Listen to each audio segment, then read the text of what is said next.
Hello and welcome to Las Vegas for a night of World Championship Boxing live on DAZN Saturday Fight Night, as Yoenli Romero will put his WBA welterweight title on the line against the takeover, Teofimo Lopez.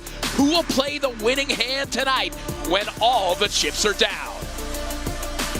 To Las Vegas, Sin City, the place where the lights shine brightest and the biggest superstars come out to play.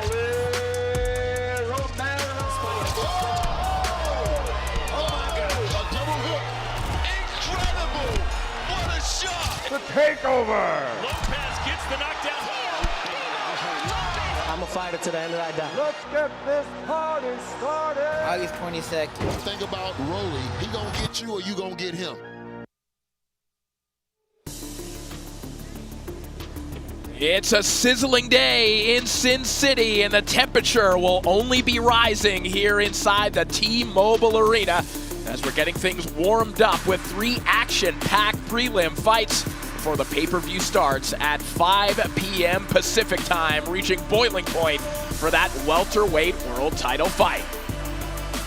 Hello everyone, I am Corey Urban alongside Malik Scott. Pleased to be calling the preliminary action for you here from ringside. The third member of our broadcast team, Justin Goosen Brown, will be joining us in just a few moments. So Malik, you're back in the very city in a similar circumstance where you made your professional debut on that undercard with the baby bull Juan Diaz. You know what some of these preliminary fighters are feeling here tonight. Yes, that was the whole main event crew. Me, Juan Diaz, even Bajado was fighting back then. And what was very important to me and what meant a lot to me is my idol, Lennox Lewis, was fighting David Tua the very next day. And it was like a continuation undercard to the main card.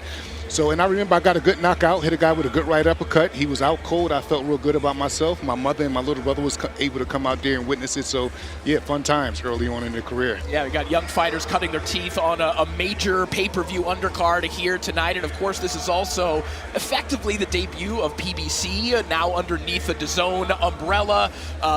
Nearly all of the boxing world is now under this umbrella, and you know better than anyone, PBC, very few entities in boxing history could say that they put on a big event, a big spectacle, quite like Premier Boxing Champions. Absolutely, and this is a hell of a launch in my opinion, being as though this is the first one with DAZN, and I think when you look in depth of the undercard, it's a lot of great matchup thus far. I'm already looking for not just the main event, but even the fights that's under it. The Hernandez fight is going to be an incredible fight. The Mercado fight is going to be an incredible fight. So the matchups is like, you know, very, very relevant, and it looks good.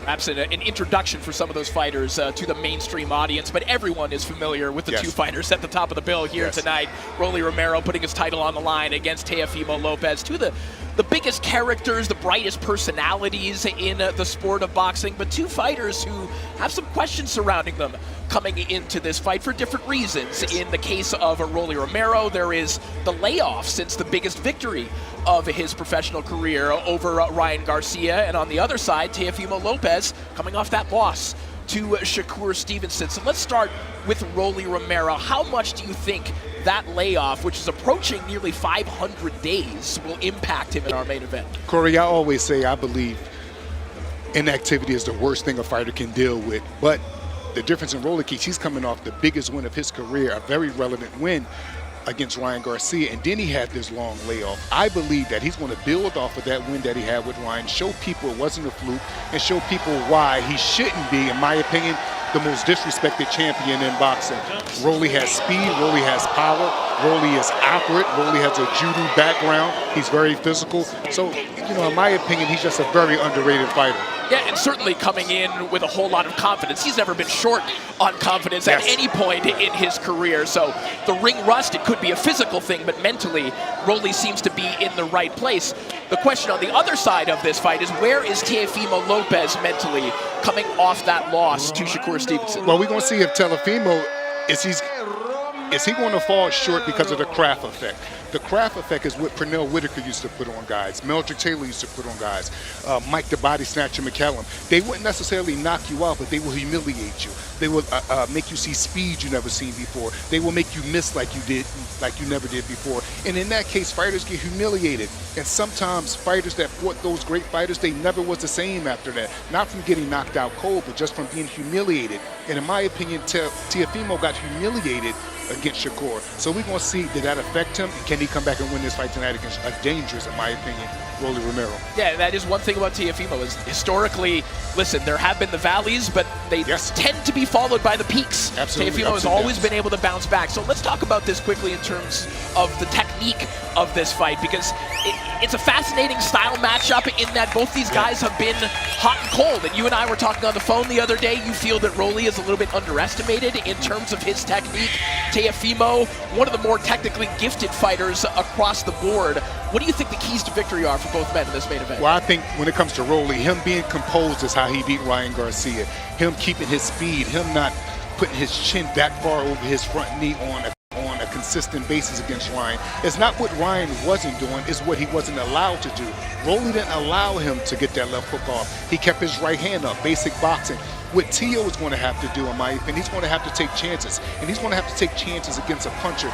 Rolly will not allow him to just sit back and box and be pretty the way how Barboza did. That won't be the case. Both fighters have great advantages over each other, but we're going to see who game plan come through the best. So that's our main event, of course, coming up a little bit later on tonight on a DAZN pay-per-view, but that's not all we have coming your way on that pay-per-view card. As we take a look at it, of course, there is that main event between Rolly and Teofimo, the WBA World Welterweight title on the line, a good-looking co-feature as well, featuring the Cuban banger Yoenli Hernandez, who will take on the double-tough Francisco Veron of Argentina. The WBA Interim Super Bantamweight title will be on the line as well, as Victor Santillan puts the strap on the line against Gary Antonio Russell. And it is perhaps a coronation for one of the hottest prospects in the sport of boxing today, as Carlos Utria will open up the pay-per-view broadcast as he takes on Israel Mercado. And of course, you can buy that event now at DAZN.com/boxing or sign up to DAZN Ultimate to include all our pay-per-view events and subscription fights for one great price. It's undisputed value for every fight fan. Before the pay-per-view begins, though, we have 3 prelim bouts for you for free tonight, and we take a look at them right here. The hard-hitting Marco Romero takes on Khalil Mitchell at the top of the prelim bill in middleweight action. Vancouver, British Columbia's Joseph Brown will be in action against Alton Wiggins.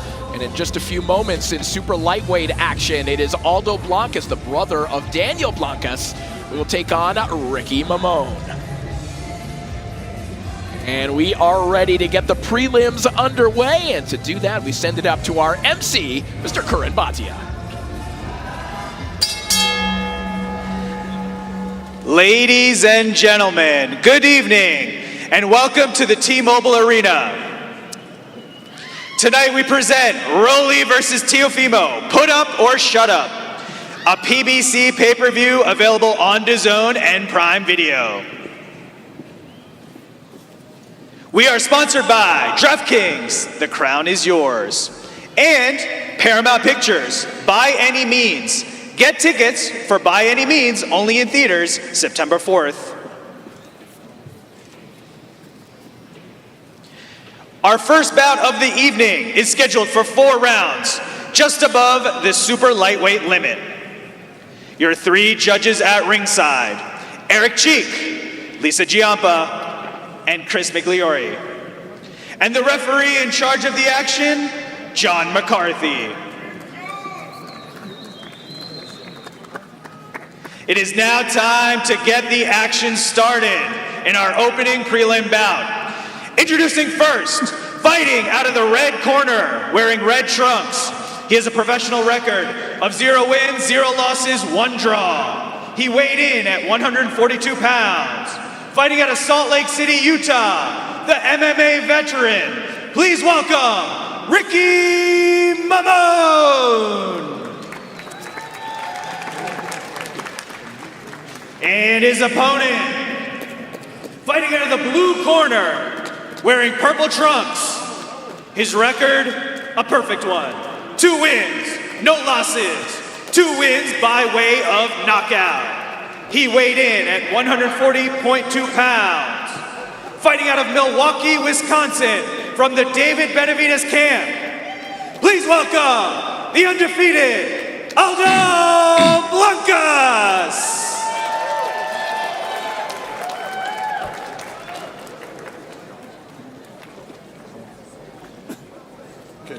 is good.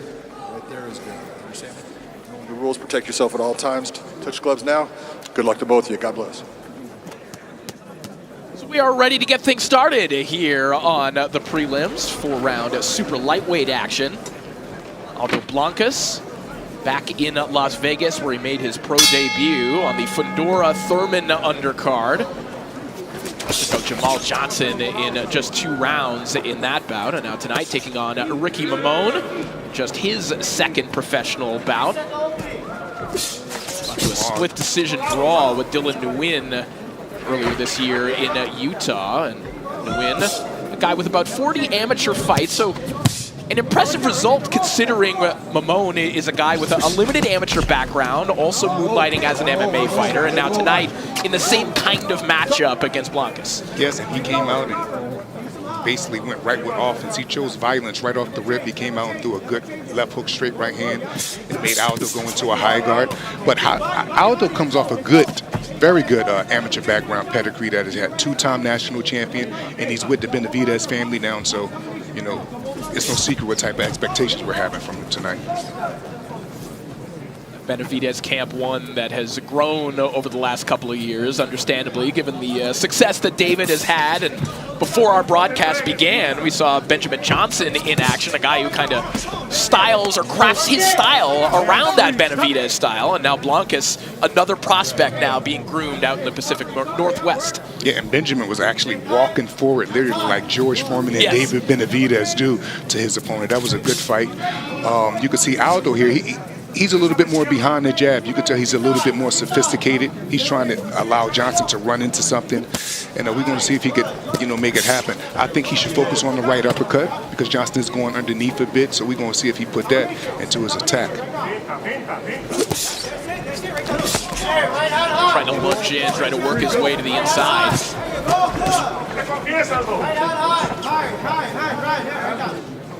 Just trying to settle in. Mamone trying to disrupt his rhythm with these kind of ambush attacks, and particularly early in that round, you know, especially in a 4-rounder for someone like Mamone, I think it's a good strategy. Mamone just ran into a good left hook right hand. I think Aldo should continue to do what he's doing. He's keeping good distance, and Mamone is opening up with his offense when he's coming forward, so I wouldn't be surprised if he get clipped straight down the middle. Certainly a tax to pay for that kind of aggression. Yes, I love how Mamone, even when nothing is going on, he's using a probing jab. The jab may not be landed, but he's using a probing jab. Every time he gets there, I think he should clinch and spin off the rope how he's doing. And focus on more staying in the center of the ring instead of getting, you know, allowing Mamone to push him up against the rope. See, right here, he should be ready to cut off. There you go. Don't just lay on that rope like that. It doesn't look good to the judges as well either. Sequence there for Blancas, lands the left hook. Avoids good jab. Touching those ropes, and nice left hook again there from Blancas. Mamone right on top of him. Yes, he's a bit stubborn, right? Bell. Yes. Stubborn Mamone.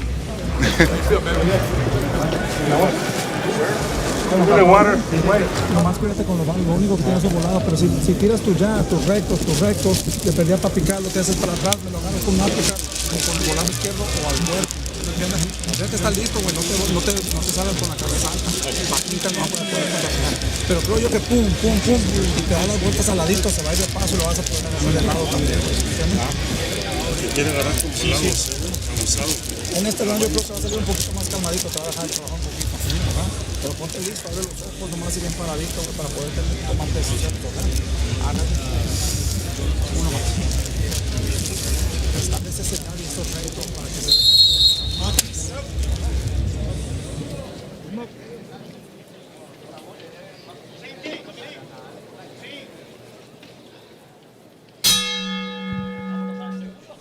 Round 2 underway. Aldo Blancas and Ricky Mamone getting things started for us here at the T-Mobile Arena, and a beautiful check hook there from Blancas. That left hook was working for him in the opening round, and there was a little extra zip on that one. Yes, absolutely. And he could pretty much depend on Mamone to just come in. Actually, he should throw more check hooks, because when Mamone is coming forward, he's very reckless, very gung-ho. Look, the hook again. Every time he can do that. Should start putting the right hand behind it a little bit more. Mamone is kind of getting used and numb to just the left hook. Start putting the right hand, basically the 3-2 behind it. I love how he probes in between his offense when nothing's going on. He put that lead hand out there. A little left hook there by Mamone. Might be outperforming expectations a little bit here, Malik. You know, full transparency. When you see fighters who are also moonlighting in MMA, you kind of expect glaring defensive deficiencies. Yes, and Mamone hasn't shown those quite yet. No, not at all. He's actually looked like he's pretty, good at striking. His feet is not all over the place. He's coming forward. Yeah, at times he's getting a little wild, but like you say, he come from the MMA world. But I would give him, a bit of credit for the way how he's looking right now. He's not looking, out of his depths. Inside wall. Levanta a la izquierda. Tocando, pinta. Just looking for that right hand over the top. Corey, you know what I would love to see? I would love to see Aldo actually get to a good, educated jab. Like the hook is landing, the right hand is, going over Mamone's head. Like, I like the probing jab that he's doing, but he's never putting out a good, real, hard, heavy bag jab. Like, it's all probes. He finally went with a right uppercut there. That was good. See, like right there, okay, we get that you're probing, but start putting a real jab out there, a snappy jab out there. Let Mamone run into it. Good body shot and a nice right hand over the top. Now, whether that jab has been there or not, the left hooks to the body are starting to land, and they are landing hard. Another one, yes. Yeah, Mamone's starting to duck into these body shots, and you can't duck out of the way of that one. First knockdown of the fight. 5, 6, 7, 8. That's where you see the real maturity of young fighters. Let's see how he going for the finish here. 25 seconds remaining here in round 2.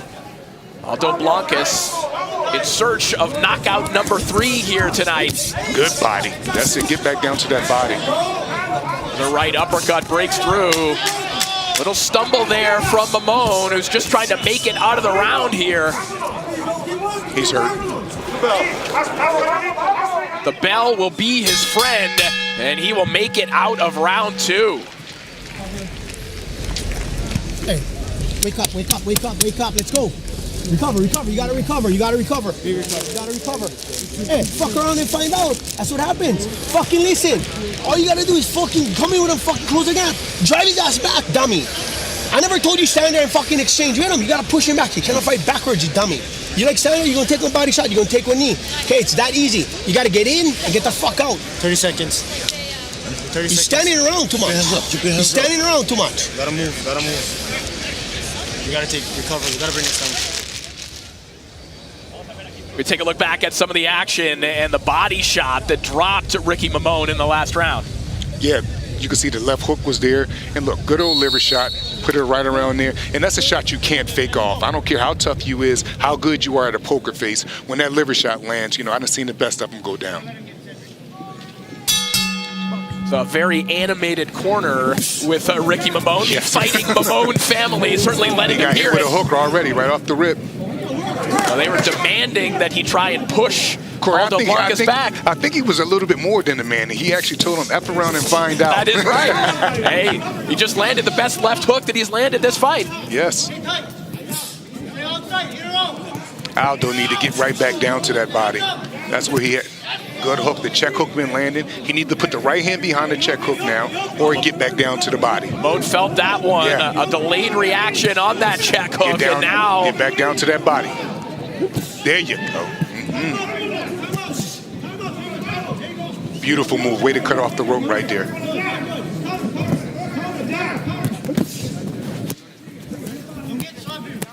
Or briefly retreating to the perimeter there a couple of moments ago, but now meeting Blancas in the center of the ring, and he just got ripped with another left hook to the body. Got to give Mamone credit. He's taking some incredible shots here, and he's still standing, going forward, trying to get some punches off. He's dealing with a lot right now. And the steam is not on his punches like they was earlier, and that's because of the body work. Hard body shot again, and a chopping right hand. Boy, Blancas just missed with a home run uppercut there a moment ago. Mamone is hurt, yeah.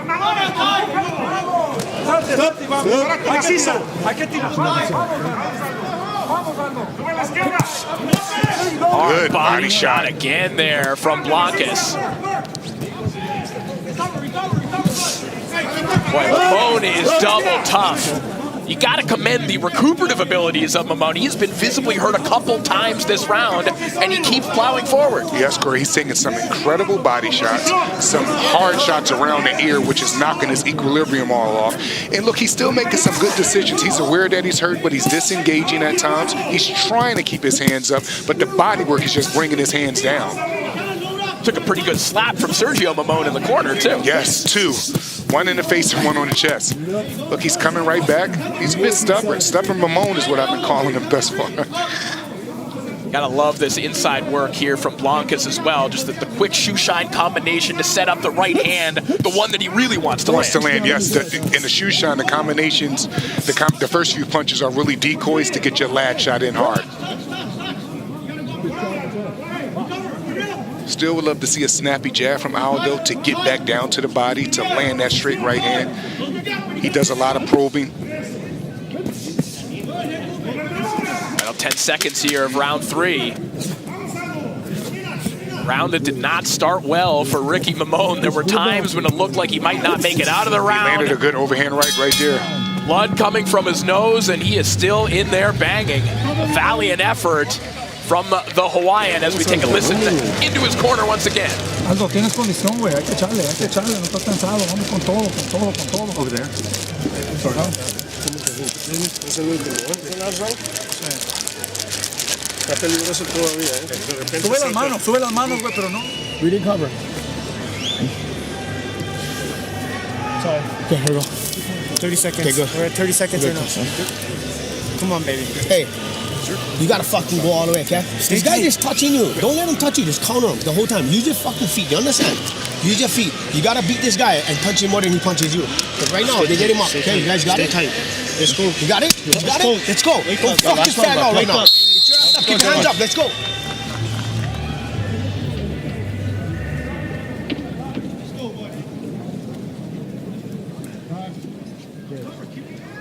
Ringside physicians taking a quick look at a Ricky Mamone. Of course, the nose busted open in the previous round.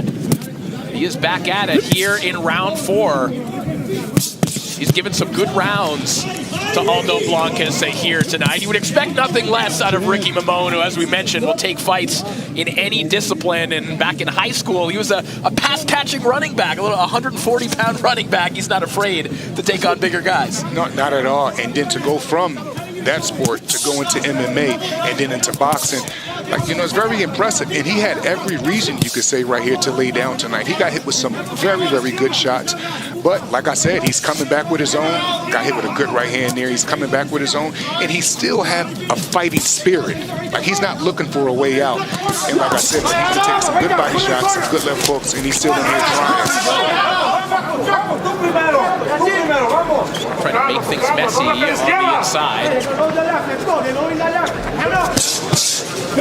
Still walking him down. To your point, Malik, we haven't seen him use the jab as anything other than a jab. Yes. And it's not wrong with a probing jab, but they should be mixed in with good front foot jabs. They should be mixed in with good snappy jabs. Like, mix those in with the probing jab, but he's not actually doing that.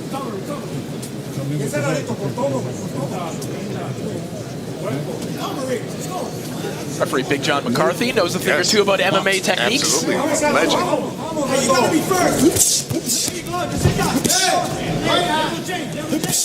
Good right hand there from Blancas again. Mamone is coming right back. Oh, that's a wicked uppercut that just busted the nose of Mamone open once again. As he turns the corner with another good right hand.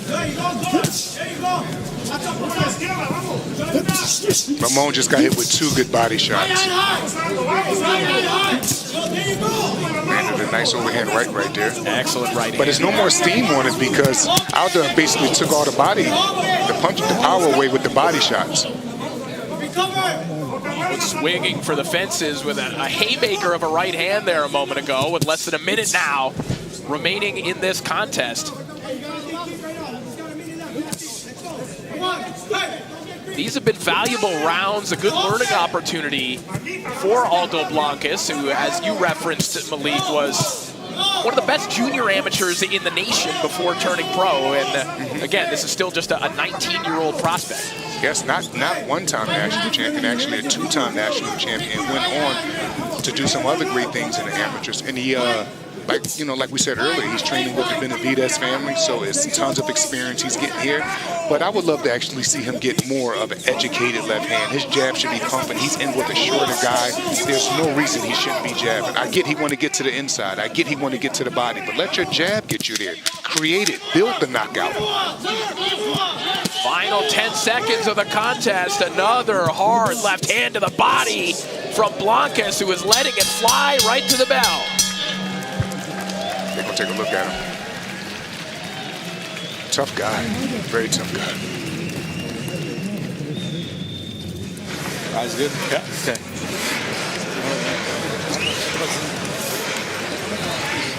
Well, that's an entertaining way to start our prelims. I thought so. Very, very entertaining. Aldo, I can't reiterate it enough.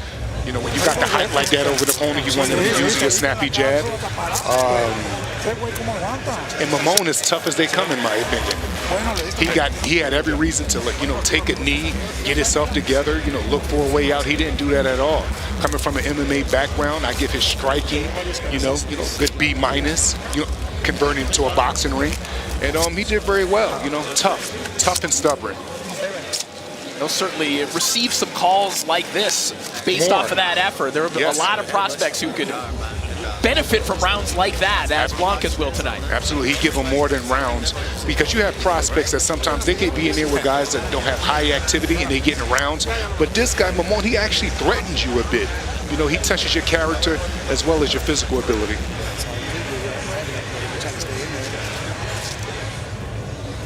Moses Itauma has a chance to become the second youngest heavyweight world champion when he faces El Animal Filip Hrgovic next Saturday. Book your chance to witness history at DAZN.com/boxing.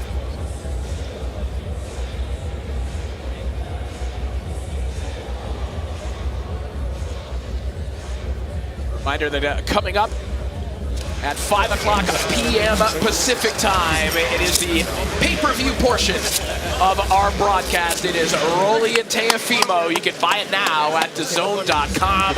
It is put up or shut up time a little bit later on here tonight in Las Vegas. And Ricky Mamon certainly put up a valiant effort against this man, Aldo Blancas, here tonight. We are ready to hear what the judges have to say as we hand it back to Karim Bhatia. Ladies and gentlemen, let's hear it for these two warriors. After 4 hard-fought rounds, we go to the judges' scorecards. Judge Eric Cheek and Lisa Chiampa score the bout 39-36. Judge Chris Migliori scores the bout 40-35. All 3 judges are in agreement. The winner by unanimous decision, Aldo Blancas! So Aldo Blancas picks up the unanimous decision victory. Heard one judge did find a round to give to Ricky Mamon, and I do always like to see that even in undercard fights like this, judges are mailing it in. They're scoring the fight round to round, finding one round to give to Ricky Mamon, and credit to Aldo Blancas, who certainly had to battle a tough guy here tonight. We're ready to hear from Aldo as he is standing by with Justin Goosen Brown. Congratulations, Aldo. First distance fight of your career against a tough, aggressive Ricky Mamon, but you found some good body shots, especially in round 2. Just tell me kind of what you're feeling in there. I see he had a tough chin, hard head. He didn't want to go down. Coach Senior was telling me, go to the body. Everyone drops to the body, and we were just focusing on trying to find that one punch, and we got him in the second round. But we kept looking for it in the other rounds, but couldn't get it. But we're gonna keep working on that. Yep, and obviously you mentioned Jose Senior right here. Just especially with your family too. You come from a fighting family. Just tell me what that experience, especially around Team Benavidez, brings to your career. Hell of experience. That senior guy, he's a hell of a trainer. He's always pushing us to the limits in the gym, outside the gym, anywhere we go. I want to thank Senior. He's a good coach. He's pushing me through the limits. We're going to keep showing it throughout the fights. Well, congratulations, man. When can we expect to see you back? We're going to see hopefully in a couple months. You know, I'm just starting my first year in pro. We're going to keep fighting, trying to stay active, get more fights, and we're going to make that happen. Well, congratulations, Aldo. Congratulations, Jose. Thank you. Thank you so much, Justin. Well, an impressive performance from Aldo Blancas. And Malika, I certainly think you could see, especially with the inside work from Blancas, you could see the fingerprints of the David Benavidez camp and some of the things, some of the patterns that you would see out of David. Oh, definitely. You could see the liver shots. You could see the, the high volume inside. Obviously, he's a young fighter, so it's not at the level of David's volume right now, but you could tell that's the direction that they're going. But I can't say it enough, Corey. I would love to see him get an educated left hand, a good jab, a good snappy jab going. His jab wasn't there tonight, but his probing jab was. But he did good. Coming up later on as part of the DAZN Pay-Per-View broadcast, as we mentioned, the WBA Interim Super Bantamweight title on the line. Victor Santillan, you see him there putting his title on the line against Gary Antonio Russell. A really interesting fight, Malik, and some really interesting stakes as well. We don't know what Naoya Inoue is going to do. He could vacate that division. The winner of this fight could wind up in the Monster Sweepstakes. You never know. So there isn't just an interim title at stake. There's potentially one of the biggest fights in the sport to be looking at. Absolutely. Inoue making that move, it puts these guys in a very dangerous but fortunate position. But this fight right here is going to be the battle of the southpaws. One is a little bit gung-ho, and one is like to stay behind their front knee a bit. It's going to be an interesting fight, and I'm looking forward to it.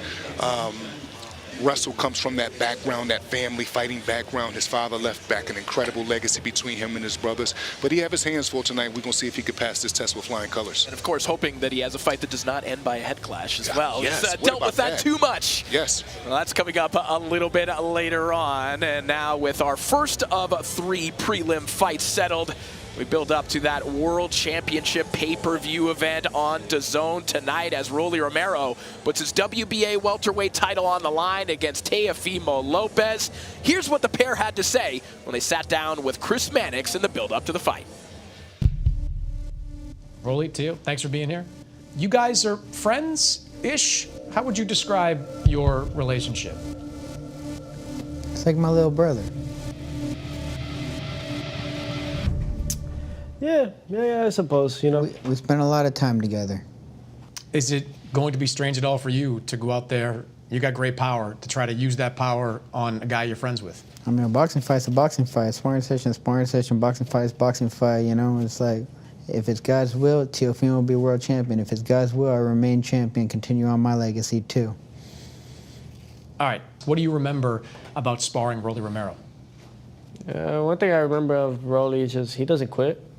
He doesn't quit. So who got the better of these sparring sessions, to your memories? I believe Teo got the better. Truly. Remember, we both had our moments. Everybody had their moments for sure. Yeah. Do you see a difficult fight on the 22nd? Yeah, I think it's just competitive. It's a little bit more of a pause there, though, from you. You have to think about that for a second. If I'm gonna do this, I'm gonna do this the way I want to do this, right? But that's just who I am. I'm a nutcase. Yeah. But I didn't want to face you right away. Yeah. Off of just, I want to see you still proceed into your stuff. Yeah, right? trust me, I wanted to go knock out Conor Ben. I wanted you to go or fight Ryan Devin Garcia, Haney. or bruh. So what does this fight mean then for you? To show the world that yes, we could be friends, but when it comes to boxing and business, you got to make the fights happen, no matter what. We're throwing some shots, huh? Yeah, we're throwing shots at everybody.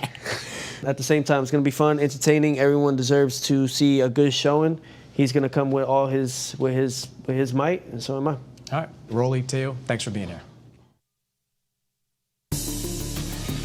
So Rolly and Teofimo will have to set their friendship aside tonight as they battle it out in Sin City, and you can head to /boxing to buy the event so you won't miss a single moment from Las Vegas here tonight. And we are ready to roll along with the prelim portion of our event as we send it back up to our MC, Karan Bhatia. Making his way to the ring from Modesto, California, here wins, Alton Wiggins.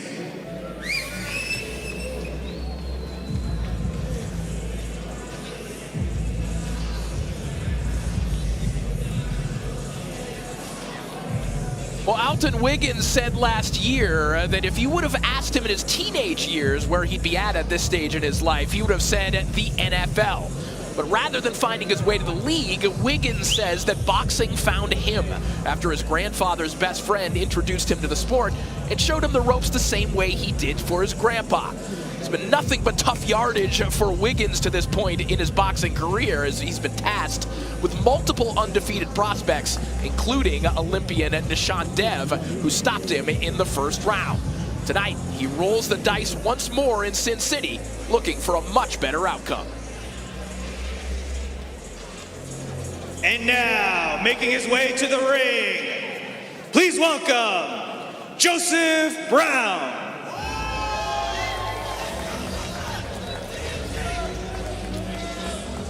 Well, there isn't just buzz about the 19-year-old Joseph Brown now that he's a 7-0 prospect. There's been a buzz about him since the very first time he stepped in a boxing ring.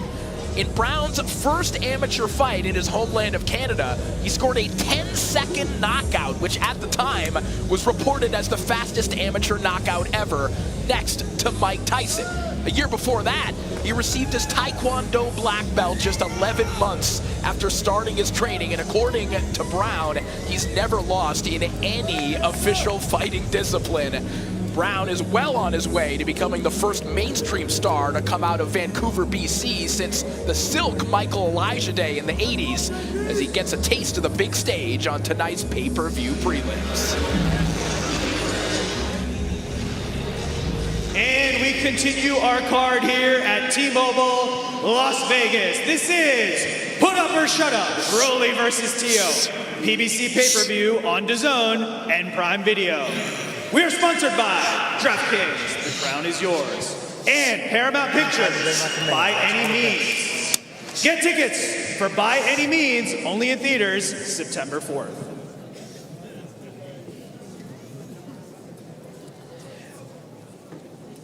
This bout is scheduled for 6 rounds, just above the super welterweight limit. Judges ringside, Kermit Bayless, Glenn Feldman, and David Sutherland. Your referee in charge of the action, Robert Hoyle.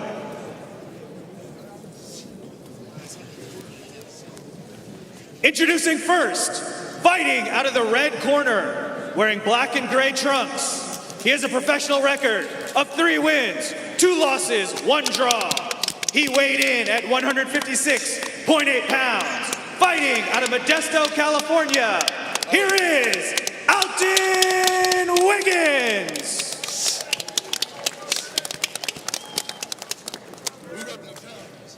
And his opponent, fighting out of the blue corner, wearing orange and blue trunks. He has a professional record of 7 wins, no defeats, 5 wins by knockout. He weighed in at 157.4 pounds. Fighting out of Vero Beach, Florida, here is the undefeated Joseph the Prodigy Brown.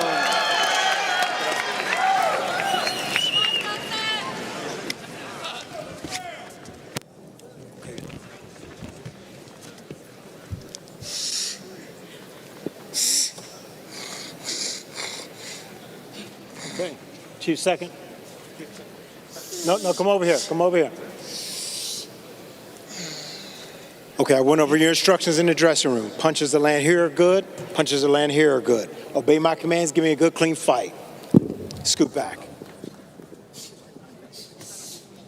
We're ready for our second fight of the prelim portion of tonight's event. Excited to get another look at Joseph Brown. We heard announced from his birthplace of Vero Beach, Florida, but his parents, Martin and Melissa, moved the family to Canada, to Vancouver, BC. Parents had just $700 in their pocket when they moved to Canada, and his dad said he had a dream that one day his son would grow up and train with the Mayweathers, that he would be endorsed by the Mayweathers. Basically everything he dreamt, Malik, to this point has actually come true. It has. Yes, it did happen. Floyd actually signed him. He was I'm not sure if still, but I know for sure he comes from the TMT background. Every time I've seen this young man fight, he has impressed me. I watched him fight going forward. I watched him fight going backwards. Whether he's engaging or disengaging, he's a handful to deal with. He's very talented, all-around fighter thus far. And I'm looking forward to see, not too much what he do tonight with this opponent, but how he do it. I've seen Wiggins fight before. Only seen him fight one time when he fought Nishan Dev. And, we know how that fight went. But we're going to see what happens. But I'm very impressed with Joseph. Yeah, and Wiggins feels that he's improved since that Dev fight. And last time out, he did go the 4-round distance with Javier Guerrero, who's a 6-0 undefeated prospect. Just got touched with a nice left hook there from Joseph Brown, who I'm going to guess is wearing Naruto-inspired gear here today. Yes, my best guess. I picked that up immediately. This Joseph Brown kid is a good kid too, like outside the ring. I've met him a couple times. Very humble, extremely hard worker inside the ring. I believe he's actually been with Rolly's camp this fight. Yes, with sparring Rolly, yes. He's went on record to say, out of everybody he's ever been in the ring with, Rolly is the hardest puncher. That's not shocking. We all know Rolly can punch, but he went on record to say he's the hardest puncher he's been in the ring with. And you can get where his confidence comes from, being as though he's coming from the TMT background, being in camp with Rolly. He look at Rolly, as he said, like a big brother. And you can see he's looking to punch in between punches right now, which is always a good thing coming from young fighters. Getting good work with Rolly and Abel Mendoza in that gym as well. And it's nice to see fighters like Brown. Of course, he's spent time with the Mayweathers and now time with Ismail Salas. Just, picking and getting pieces of advice from all of the masters of the sport. Yes, and you have to realize something, Corey. The more you learn in this game, the better you are. You want to be a complete fighter, you take resources from everybody, especially the ones that have been there. It's a constant education. Absolutely, and that's what this young man has been doing. And you can even see just in his makeup, in his stance, his reflexes, things that you only can see in someone that is basically a gym rat, someone that's always trying to learn. He disengaged good with his feet. He step up. He's not in flight. He's not running, but he's also not in punch range for his opponent to hit him. Clash of heads there. Right there, yeah. Somewhat of an inevitability when you have a southpaw and an orthodox fighter. So we finally get that out of the way. And we get round 1 out of the way as we head back to the corners.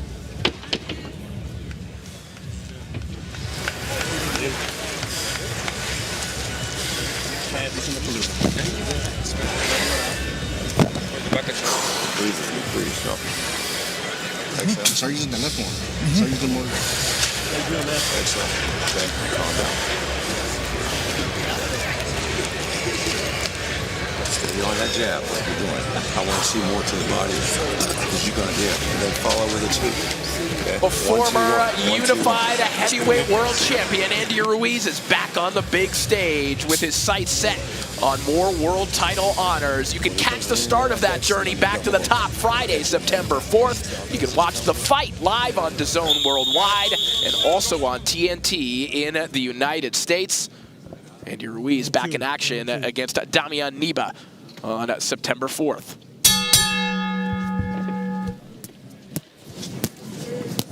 And Joseph Brown and Alton Wiggins are back to action here as round 2 begins. This one's scheduled for 6. Good composed start here from Joseph Brown. And Malik, you've been pointing out the footwork of Joseph Brown. And one thing that we've seen over the years, guys that had a little bit of a Taekwondo background in their childhood, one thing they're so good at is that stepping in and out. It's just a fluidity with their feet, and you can see it in Joseph Brown here tonight. Yes, and Corey, Joseph has also done Muay Thai, Taekwondo, I believe another art. When I went and did some research on him, he's covered all over MMA. He's lost none of them. Absolutely. Yeah. You could see it like when he fight and when he trained that his feet is always in the proper space, and at times when he do come out of position, you could tell it's coming from the other arts. Like sometimes he gets square, but in Muay Thai, they have to square up with their feet. So sometimes that happens. But I want to point on something right now, Corey. I've been very impressed so far with Wiggins' composure. Especially, I'm going off of my last fight that I seen him when he fought Shot Dev, yeah. Shot Dev. Yeah, so he didn't come in here like, too radical. He's letting punches go. He's landed some good punches thus far. And like I said, he's very composed, staying behind his front knee, got his hands in a good position. And, he didn't get the memo. He's not coming in here to just give this to Joseph. No, it's a really good point. And that's always the thing with fighters like Wiggins, a guy who only had a handful of amateur fights. He was 5-2-1, and then takes that knockout loss to Nishant Dev. And the industry kind of decides who they think you are, but Alton Wiggins has decided that I'm still improving, I'm still learning. Absolutely, and I'm thus far, impressed with him, or impressed with his comeback from that type of loss. He just, he came in here, it seemed like he approached this fight as if he had a real chance, which means he didn't get the memo on what is set up for him. Good work there from Wiggins. Yes, he's pushing the initiative. He's not making silent agreements in the inside. He's trying to get his hands out in the fight. Look, his hands is in a good position. He's not overcommitting. He's punching with bad intentions. Good feint. He think he could win this thing, and you could tell. Good body shot. Right hand to the body there from Joseph Brown. Again, using that quick footwork.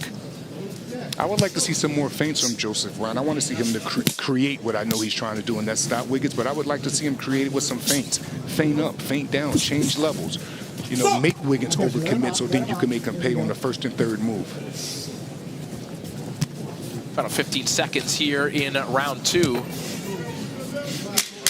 Lead hand of Wiggins. The bladed southpaw stance to this point has sort of nullified the jab of Joseph Brown. Some try to double up with it. Lands a good right hand to the body and a nice left hook. That'll be the final word of round 2. Let's do real tight close. Okay, lean back, lean back, lean back. Let's get a little more aggressive, okay? Start getting a little more aggressive. Give me your close. You start working that left hand more. Okay. Start throwing more coming in. You're waiting too much. Your head back. Be aggressive. No, you still need to work. Lean back, lean back. Work for that beat. This is the second round. This is the round coming up. Deep breath. Okay, now. Get that left hand, go back and go to the body. Straight across your chest. Start stepping in with the jab, double up the chest quicker. Make them work. So the distance, distance. And then have a look for the chest. Look at me, Austin. Look at me. There you go, Chris. Seconds out. Round 3.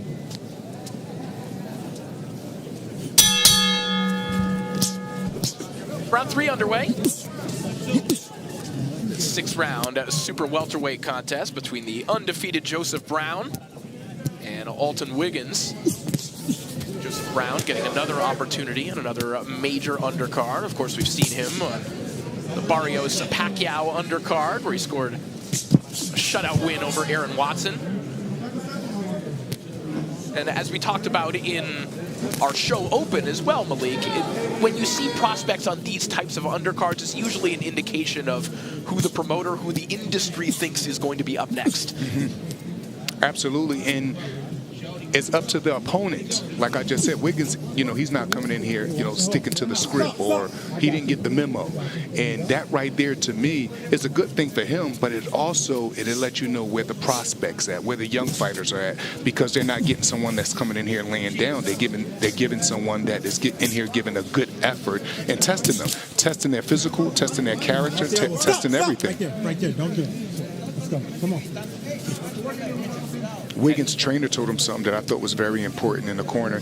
He said, start jabbing at his chest, start throwing punches at his chest. And he's saying that because good left hand right there that hit.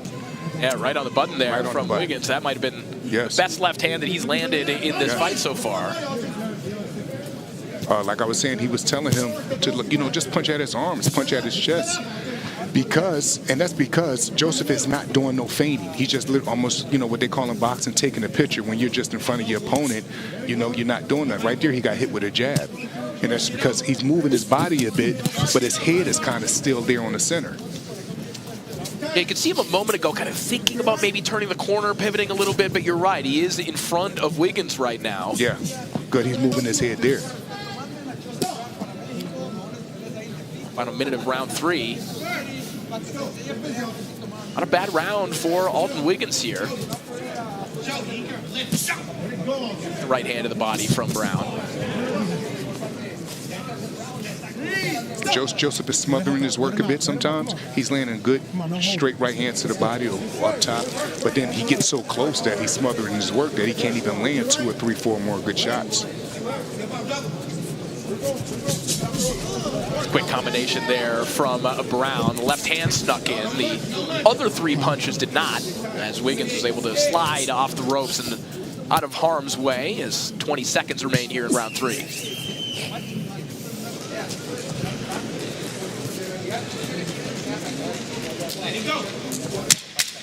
See, Joseph, he's just approaching with no head movement, waiting a bit too long.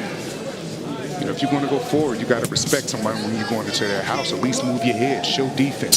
You can't, because you'll end up walking into a punch. It's a very sudden switch to the southpaw stance at the end of the round there from Joseph Brown. We'll see if he comes out in that in about a minute's time as we listen in. Come on, into the let's keep that breathing. Come on, into the nose. A reminder, at 5 p.m. Pacific time, it is Rolly and Teofimo, the pay-per-view portion of tonight's broadcast. You can buy it now at DAZN.com.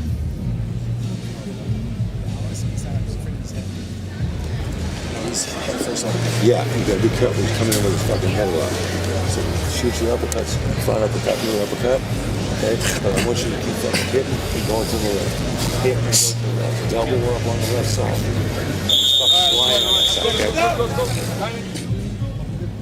Mouthpiece. Mouthpiece. Thank you. Round 3. 4. Round 4. Round 4 underway.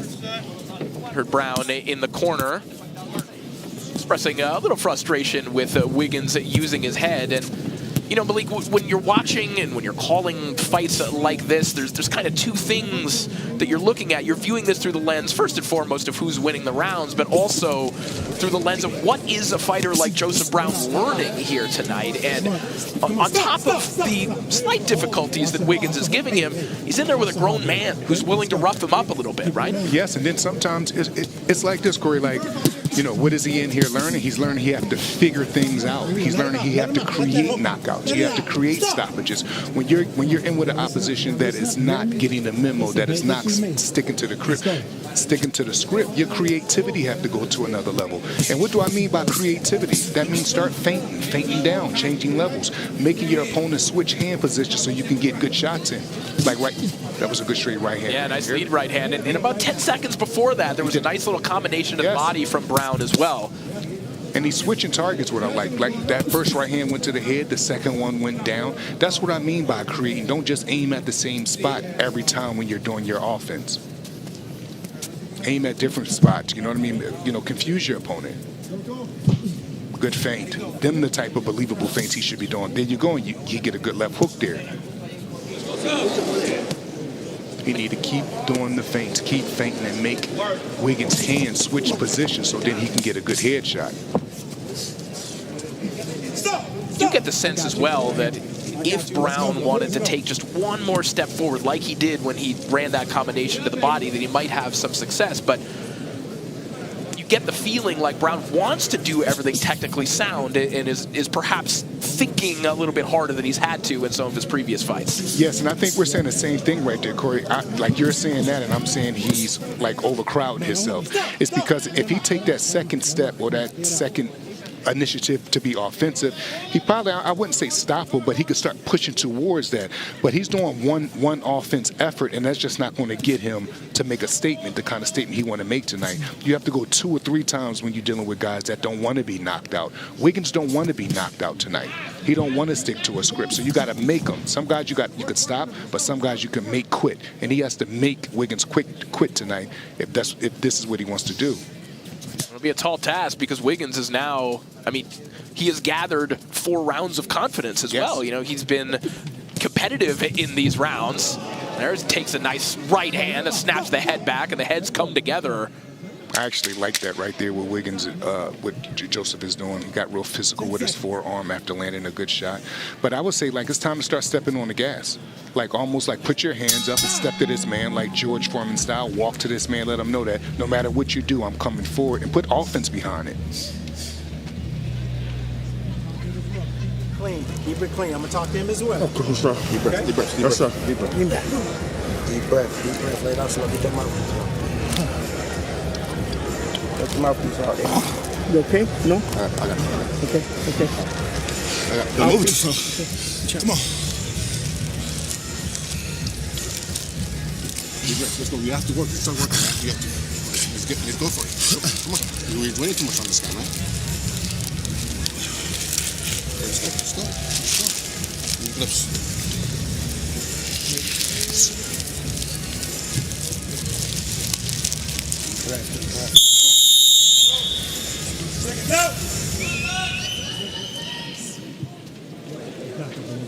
Back up.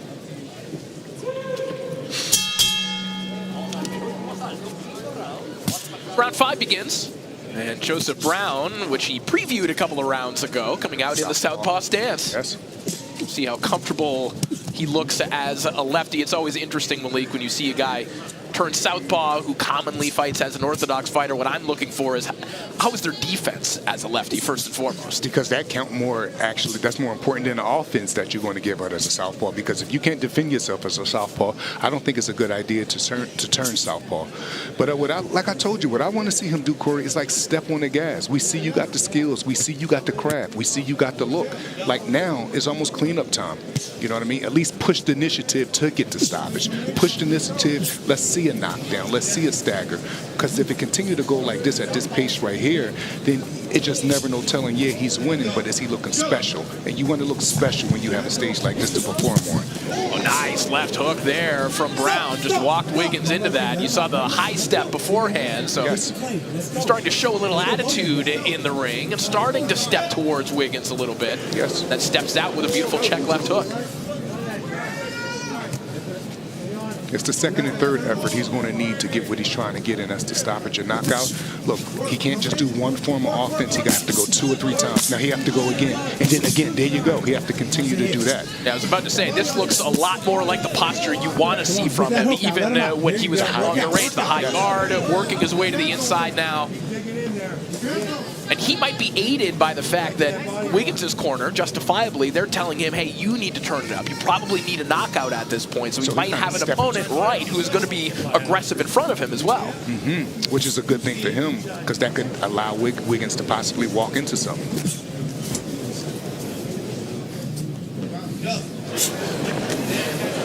Closing in on the final minute here of round 5.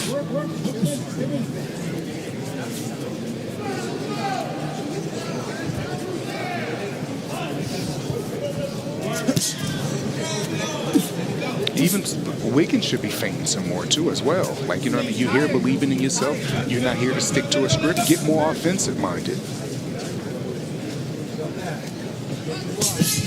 Nice right hand again there for But we need the second and third effort after that. We don't need time to just, yes, there you go.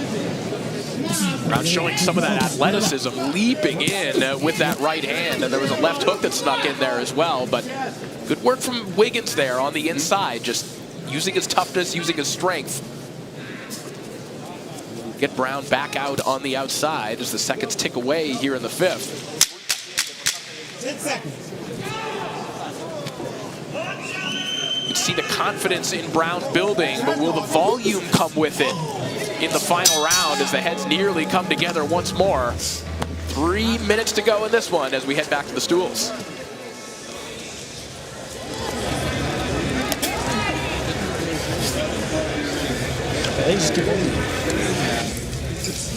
Last round's coming out. You gotta tell him to hold it. Can't wait. I got you. Appreciate it. Get back on your bicycle and fucking relax. Okay?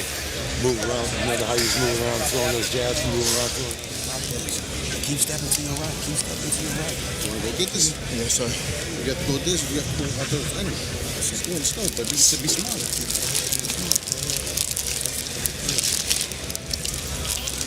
Breathe. Last round. Okay, fine. You gotta rock get out. this dude out. Come on. AT, baby. Come on, Joe. There we go.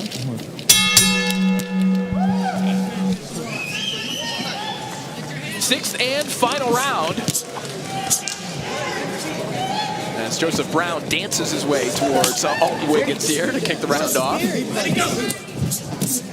Nice right hand there from Brown. Yeah, we need a second and third effort after that. There's too much space in between the offense, and that allows Wiggins to sometimes recuperate. If he was hurt, he has time to get himself back together. It's been almost 12 seconds since that last combination.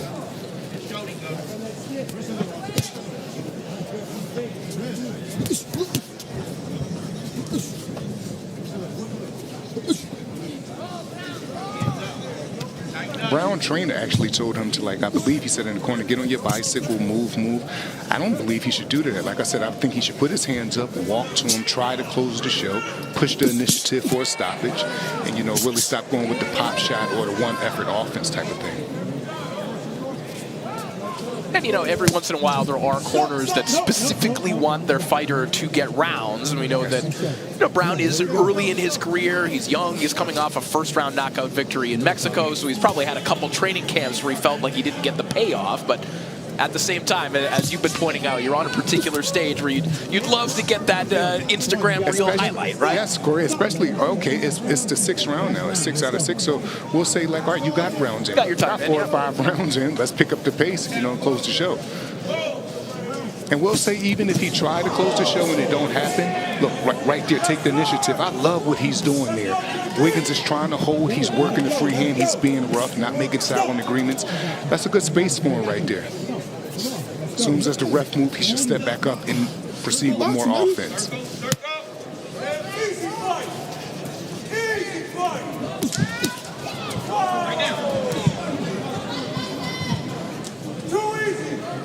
Less than a minute left to go in this contest. Brown showboating a little bit.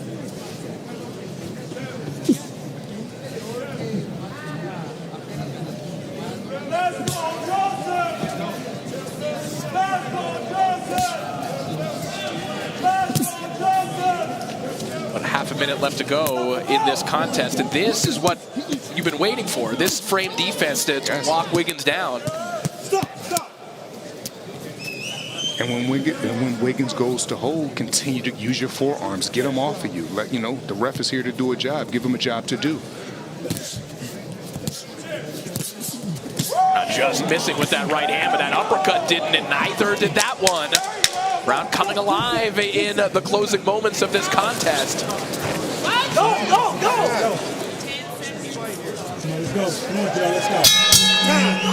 And he will run it out as the blood runs from the nose of Alton Wiggins after one of those 2 big right hands in the final 15 seconds of the fight.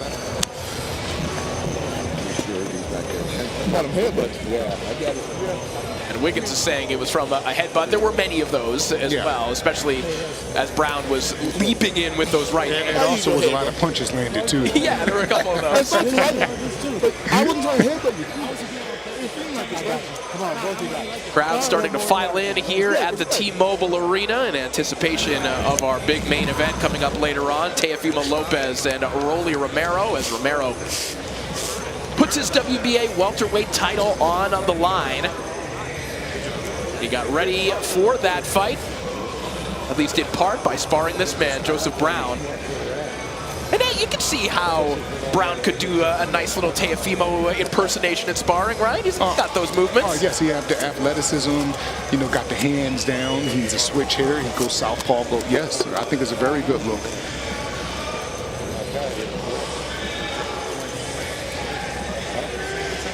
September 19th, DAZN presents a classic Mexico versus Puerto Rico matchup as Isaac Pitbull Cruz puts his interim WBC super lightweight title on the line against Nestor Bravo. You can watch it as part of your regular DAZN subscription.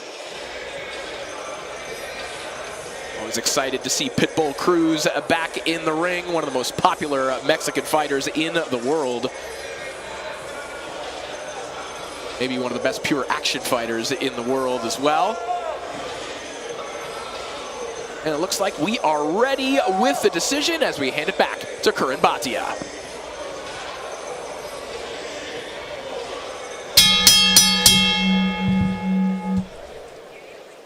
Ladies and gentlemen, After 6 rounds, we go to the judges' scorecards. All 3 judges are in agreement, 60 to 54. The winner, by unanimous decision, Joseph Brown!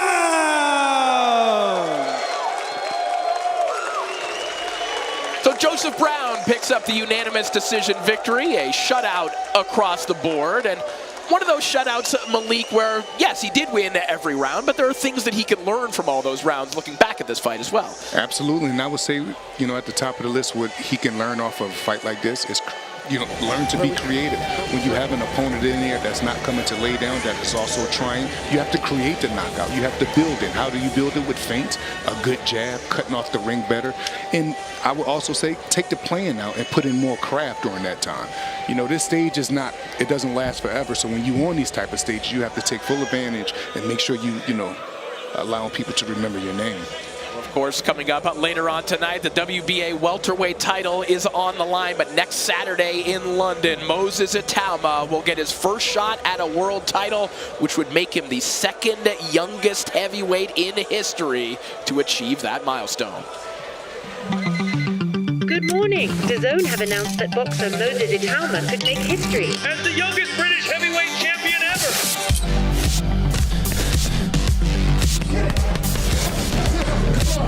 Are you ready to die? You ready to make history, sunshine? So you're better than Tyson, are you? Ladies and gentlemen, for the IBF World Heavyweight Championship, live on DAZN. August 29th will be the start of something special. You ready?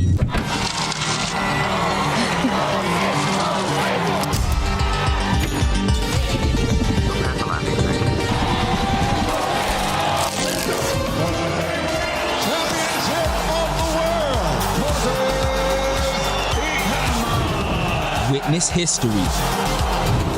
August 29th, Moses versus Hrgovic for the heavyweight world title. Live exclusively on DAZN Saturday Fight Night. That's right, Saturday, August 29th. It's a heavyweight world title fight for the history books as Moses Itauma can become the 2nd youngest heavyweight world champ ever as he faces El Animal, Filip Hrgovic, with a vacant IBF belt on the line. You can buy that now at DAZN.com/boxing. Then, Friday, September 4th, the former unified heavyweight champion Andy Ruiz is back in action in New Jersey against Damian Niba. As mentioned, September 19th, Pitbull Cruz puts his interim WBC super lightweight title on the line against Nestor Bravo. And then the legend, Canelo Alvarez, begins his journey back to super middleweight supremacy. And his first target is Christian Mbili for the WBC belt, live on DAZN, October 31st. And we are ready to keep the action rolling here in Vegas as we hand it back to our MC, Karan Bhatia.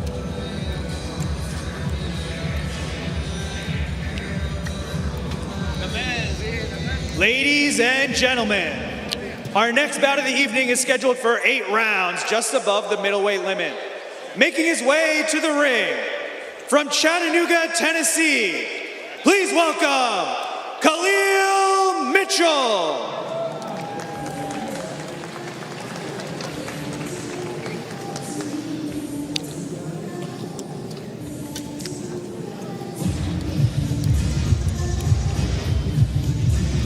Well, it's a big weekend for Chattanooga boxing as Avius Griffin scored another KO victory last night in Temecula, California. And tonight, his friend Khalil Mitchell hopes to show that he's one to look out for as well. We last saw Mitchell scoring a knockout victory himself over the 327-3 Michael Lamel back home in Chattanooga, but he hasn't been in the ring for 350 days since. That said, he's been plenty busy outside the ring as a hip-hop artist, performing under the name Cleo. You can go check out his new single, Go, which just dropped a few months back, but you can do that after tonight's pay-per-view, of course. course. Yes, and I know the single go is a good track. It's a good track. Absolutely, and that's exactly what he's going to need to do tonight. He's going to have to go.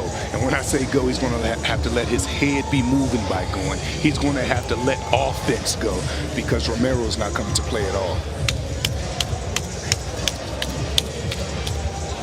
And now, making his way to the ring, from Olathe, Kansas, please welcome Marco El Tiburon Romero.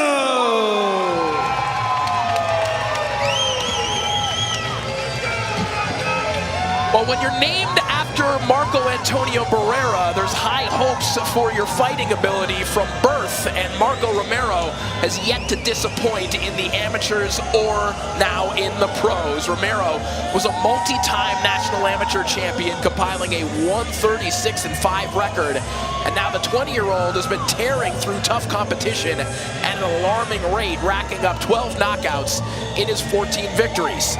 Romero has been guided by John Brown, who knows a thing or two about developing and maneuvering hard hitters, having done so with Tommy Morrison back in the 90s. Much like during Morrison's ascent, the questions surrounding Romero are less about if, but when he'll get his big opportunity, as he looks to prove tonight that he's ready for a top 10 contender by year's end, as is his wish, and a spot in the title picture by 2027. We're ready to meet the fighters. Let's send it back up to Curran.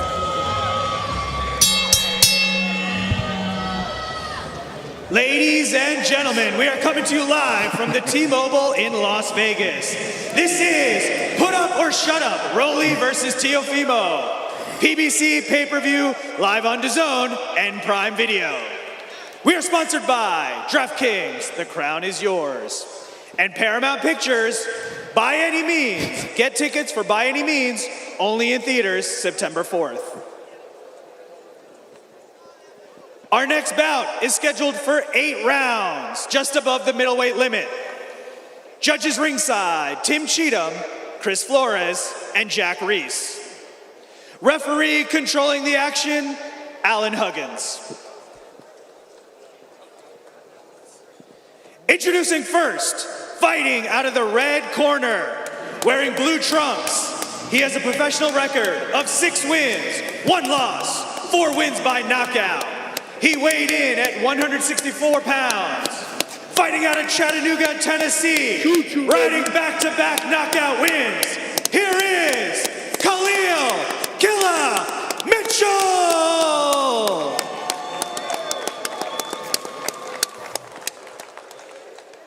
And his opponent, fighting out of the blue corner, wearing black and white trunks. He has a professional record of 14 wins, no losses, 12 wins by knockout. He weighed in at 164 pounds. Proudly representing Olathe, Kansas, the 2024 National Golden Gloves champion. Here is the undefeated Marco El Tiburon Romero.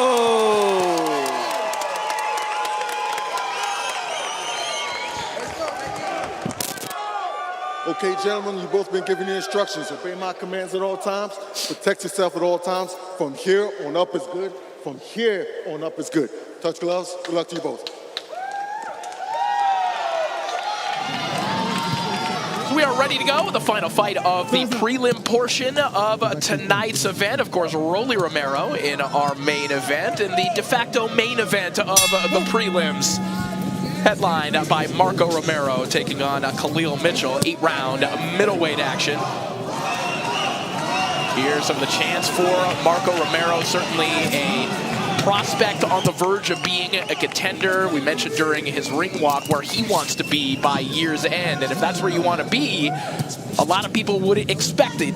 Marco Romero is going to do a number on Khalil Mitchell here tonight. Absolutely. And Corey, I'm going to tell you what he is going to do. He has every intention on going to the body. Every time I see Romero fight, what I'm always impressed with the most is his body attack. And why is that important to me? Because when you see young fighters and they first choice is to invest down to the body. That always showed maturity to me at a very, because, you know, we all want to hit people into the head, but he understands the breakdown system. He understands the creativity that we talked about. Oh, big right hand, and that one nearly turned Mitchell inside out. He's trying to recover now with his back in his own corner, but that was a rocket of a right hand there from Marco Romero. We've been touting the power, and you saw it in the opening minute. Romero is very patient, too. You see how he's stalking his prey? Just taking his time. His hands is in a good position. Good right hand. He's going to get to that body. Of course, being from Kansas, Marco Romero looked up to guys like Brandon Rios and Victor Ortiz, but the stance and the cadence, the power, it looks almost Virgil Ortiz-esque. As Romero wailing away here, Khalil Mitchell just trapped in the corner. Now he's having a great moment, and now this is where you see the maturity of young fighters. His chin is still tucked. He's stepping up, proper space still in between his feet. He's not going wild. He knows he has his opponent hurt, but he's doing it the professional way, taking his time, creeping up on him, stalking him properly, chin down, going to the body.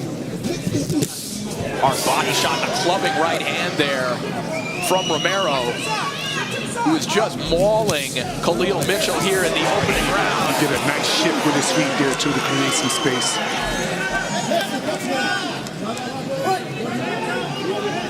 Mitchell has took some good shots thus far. The right hand. He went southpaw from the offense and is getting busy there too. Romero just doing anything he wants here on the inside. Getting full torque on these shots, doubling up on the left hook, and the referee steps in. Absolute destruction from Marco Romero. That's how you make a statement. That's how you make a statement as a young fighter. You don't come in and play with your food. He didn't play with his food at all. And right from the rip, he showed patience.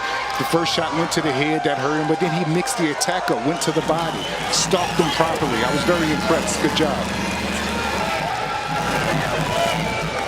This one ended too early to get into all the Marco Romero accolades. You know, the power, it's evident for me. The thing that told me that this guy's for real, taking out William Langston, going the distance, a guy that gave Moreno Fendero, another top prospect, a guy that he sparred with, went to his camp.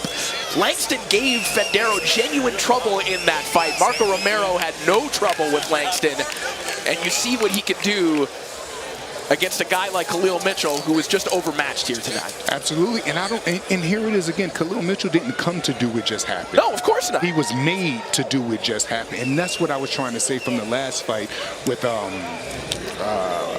Joseph Brown. Yeah. Yes, that's what I was trying to say. Like, no, don't play with your food. When you got these guys in here that is, you know, not getting the memo, not sticking to the script, make them stick to the script. Impose yourself. Right off the rip, Romero came imposing himself with his chin down, went to the head, went to the body, start making small shifts with his feet to get more room on his shots. It was a great performance, and that's how a young fighter is supposed and should make a statement on a stage like this. So another impressive performance from Marco Romero, the 13th knockout of his young pro career. We expect many more to come as we are ready to make this one official. We'll hand it back up to Curran Batia. I'm about to. Let's go. Ladies and gentlemen, referee Alan Huggins stops the contest at 2 minutes and 33 seconds of round one. Your winner by technical knockout and still undefeated, Marco El Tiburon Romero! Win number 15, knockout number 13. For Marco Romero, you could certainly hop on that hype train now. Absolutely, and you know, it's not what you do, it's how you do it. Congratulations, Marco. How he performed here was very good. No time at all in there. First fight in Las Vegas, Kansas native though, not in Kansas anymore. You said it was a dream of yours to fight in Las Vegas. What did it mean for you to come out victorious and with a showing like that? No, well, first off, I just want to thank all the beautiful people from Las Vegas. just know it's the new era of El Tiburon. But man, I'm super excited to be here. I want to thank PBC for the opportunity, for signing me. You guys aren't going to regret this at all. Yeah, you mentioned that, sign with PBC. Also, you've been very active. Another quick stoppage for you. How soon can we expect to see you back on a big card like this? As soon as possible. I'm ready. Put me on that Pitbull undercard whenever it is. I'm ready. Yeah, and look, your name, Marco, obviously your father named you after the great Marco Antonio Barrera. You said that's a lot to live up to. How do you kind of feel with that kind of, Mexican heritage in your family and living up to that pressure? No, I'm just super grateful. And I just want to thank everybody, toda mi gente de Michoacán y Guanajuato, que viva México, cabrones. And I was just super proud to be able to represent my country and my roots. And man, just keep watching. Stay tuned. Well, thank you very much, Marco. Congratulations. Thank you. Appreciate you. Thank you. Let's go. Thank you so much, Justin. Marco Romero racking up another knockout victory. He is one to watch. He thinks he could be in contention by year's end and maybe fighting for a world title next year. And certainly you'd love to have this kind of infusion of excitement in the middleweight division. But tonight's main event coming up a little bit later on DAZN Pay-Per-View. It's the final piece of the puzzle. PBC joins DAZN, and tonight we kick things off with a Las Vegas showdown between Yoenli Romero and Teofimo Lopez for the WBA World Welterweight title. You can buy the pay-per-view now at DAZN.com/boxing or sign up to DAZN Ultimate to bundle all our pay-per-view and subscription events for one great price. As Marco Romero makes his way to the back. Let's touch on this fight a little bit more. I mean, Marco Romero just absolutely dominating Khalil Mitchell. And I pointed out during that fight, am I off base in seeing a little bit of Virgil Ortiz in his approach? No, not at all, especially when he was on the attack, which basically he came out. But sometimes when you see fighters on the attack, they do it from a gung-ho way where they're throwing wild punches. He actually reminded me of like an early Pitbull Cruz, chin tuck. You barely could see their neck, and he went right to work. So it was a great finish. It was a great statement. He really got it done. The first shot he landed there was the right hand. But look, he kept his chin down. Picked his shots, touch, went to the body. Even when he was doing the pressure, he still was always in the position to fire. Beautiful Larry Holmes style, measuring your guy off, then ripping him with the right hand. No silent agreements in the inside, not letting his opponent tie him up. That was a decision to make. And when you see young fighters make decisions like this, you got to commend them because, right here could have been a time he allowed his opponent to clinch him, and it would have stopped his knockout. It would have stopped his statement victory. He didn't allow that, and he got the job done. An outstanding performance from Marco Romero. We mentioned that win over William Langston, but there's also on his resume, and this still means something even in 2026. If you can get Vaughn Alexander out of there, that still means something even now. Absolutely, because I believe also Vaughn is someone else too. He definitely don't stick to no script. And I hate to keep reiterating this, but it makes so much sense when it comes to these young fighters. It's not what you do, it's how you do it. It's not, the way you eat your food. You're not playing with your food at all. When you get the opposition in trouble on these big stages, you have to take advantage of it and get these guys out of here because, one, the financial revenue ladder determines from this performance. Your next opportunity determines from this performance. And sometimes I done seen fighters go the distance and have to go 4 more fights as an 8-rounder because people looking at him still as the promoters like, oh, he still need to develop. When you look at that young man perform right there how Romero did, you already start thinking, he's going to be possibly a world champion or in title contentions pretty soon. That's how you not play with your food and make a statement. I was very impressed. Yeah, you mentioned the top of that economic ladder, and of course that features names like Yoenli Romero, like Teofimo Lopez, guys who were once in this position as prospects. And there was a time not that long ago where there was kind of this influx of young talent of Teofimo and Yoenli and Ryan and Shakur, and we kind of had this idea that it was an inevitability that there would sort of be a round robin with all of them. But there was one fight that we didn't think that we would get, and it's the one we're seeing in our main event because Teofimo and Yoenli were friends. That friendship seems to have disintegrated totally. It certainly it got down to a point where Teofimo was willing to fight Yoenli Romero, but now it seems like friendship is totally out the window. Yes, I'm sure if they could have picked other opponents for each other, it's so much out there on the crop of opponents and champions and other contenders they would have. But this is a business, and both of these guys have family, and both of these guys want to continue to build their legacy. So this is things that you have to do sometimes. You have to fight friends. You have to put yourself at risk or take yourself out of a vulnerable position and just take a chance with your own career, with your own legacy, because what you don't want to do if you really love your friend or if he's really your friend, like Mike Tyson said, you'll fight him. Because this is how your friend become better in life, concerning legacy, concerning finance for his family. So I'm sure neither one of these guys want to take it personal. And I'm sure this is not going to be a stinker, because this fight, the makeup of it says everything that is not going to be boring. This is not going to be a stinker fight. These guys are going to come in here and get it. And Rolly, to me, punched very much too hard for this to possibly be a stinker. It just can't happen. The fans could look forward to something spectacular tonight, because I know I am. Yeah, and absolutely unpredictable on both sides, and that's part of the excitement as well, right? There's the action in the ring, and there's the what to expect in the main event. Well, to dissect a little more of what we could expect in the main event, let's take a closer look at both fighters. On August 22nd, live from Las Vegas, Nevada, and worldwide on DAZN, two friends will enter the ring, but only one will leave a champion. You got two champions. Teofimo is half crazy. Super fast, super twitchy, excellent counterpuncher. But Teofimo has no problems. He fights Shakur Stevenson. He loses that fight. He steps right back in there with a friend. Rolly Romero is the other half crazy. No, of course not. Rolly Romero, a chance to defend his WBA title after some personal setbacks. If it's God's will, Teofimo will be world champion. If it's God's will, I remain champion, continue on my legacy too. For Teofimo Lopez, a chance at redemption after the toughest loss of his career. This is what champions go through. I mean, this is life. This is boxing. Friends now become opponents. Boxing fight, you know. You better not sleep on this guy. Don't sleep on this motherfucker. He playing this other character right now. It's time to put up or shut up. I'm locked in. This is Locked In.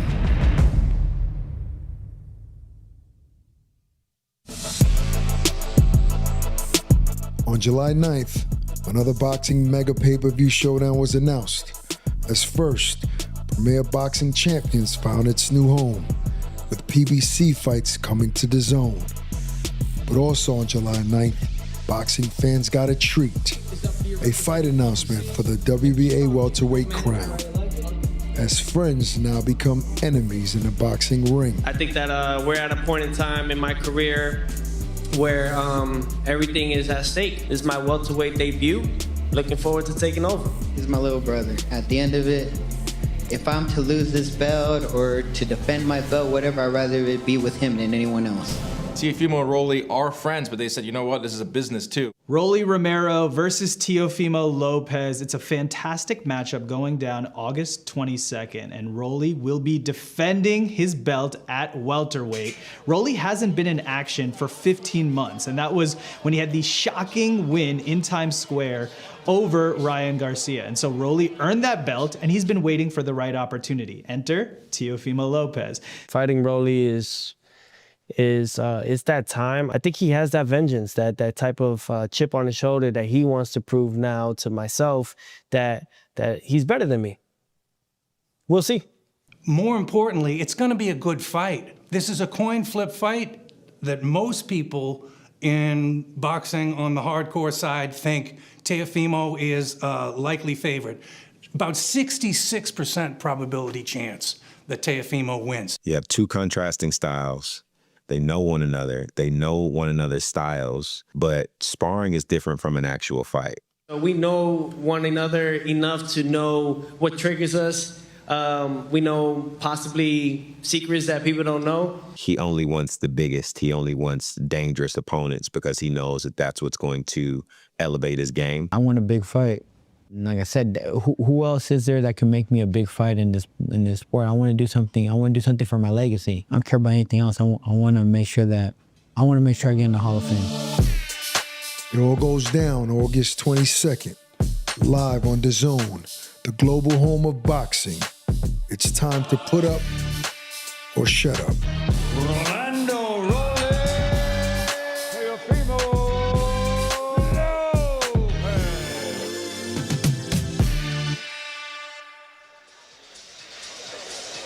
A fascinating main event coming up a little bit later on DAZN Pay-Per-View. Rolly Romero and Teofimo Lopez as Romero puts his WBA World Welterweight title on the line. But that's not all. Yoenli Hernandez, the Cuban standout in middleweight action against the double tough Francisco Veron, who has been on a roll as of late.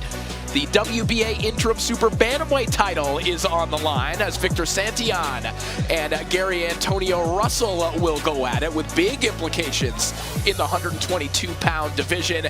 And we'll kick things off with one of the hottest prospects in the sport today.